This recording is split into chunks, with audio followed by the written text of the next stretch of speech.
মণিপুর নিয়ে দ্বৈরথ।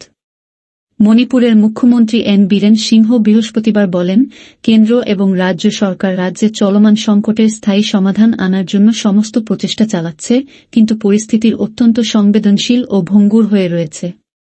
তাই সমাধান সূত্র বার হতে লম্বা সময়ের প্রয়োজন হতে পারে। নতুন করে রাজ্যের ছুটি থানা এলাকায় আফস্পা বলবৎ করা নিয়ে আন্দোলন চলছে। তা নিয়ে বীরেন বলেন, রাজ্য সরকার কেন্দ্রের কাছে ওই সিদ্ধান্ত পুনর্বিবেচনা করার অনুরোধ জানিয়েছে।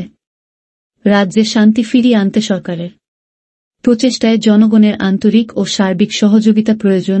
এদিকে সংসদে কংগ্রেস সাংসদ গৌরব গগৈ মণিপুরের প্রসঙ্গে উত্থাপন করে দাবি করেন, সেখানে এক চরম রাজনৈতিক ও মানবিক সংকট চলছে, কিন্তু কেন্দ্র সমাধান সূত্র খোঁজার বদলে শুধুই সেনা পাঠিয়ে আফস্পা চাপিয়ে দিয়ে বলপূর্বক শান্তি আনার ভ্রান্ত চেষ্টা চালাচ্ছে। তিনি সংকট মোকাবেলায় প্রধানমন্ত্রী নরেন্দ্র মোদী এবং কেন্দ্রীয় স্বরাষ্ট্রমন্ত্রী অমিত শাহের অনুপস্থিতি নিয়ে প্রশ্ন তোলেন।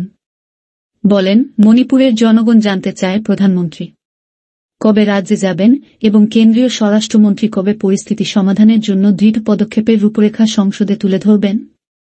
গৌরবের ভূমিকার ভূয়সী প্রশংসা করে মণিপুরের সাংসদ বিমল আকুইজাম মণিপুরে চলমান সংকটকে স্থানীয় নয়, বরং জাতীয় সমস্যা হিসেবে দেখার জন্য দেশবাসীর কাছে অনুরোধ জানিয়েছেন।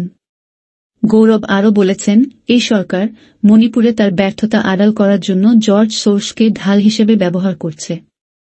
তিনি মণিপুরের বর্তমান অবস্থার কথা তুলে ধরে বলেন, সেখানে ব্যাপক তোলাবাজি, অর্থনৈতিক অবক্ষয় এবং অস্ত্রের রমরমা চলছে।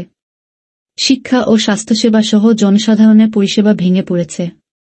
ভয় এবং অনিশ্চয়তা জনসংখ্যাকে গ্রাস করেছে।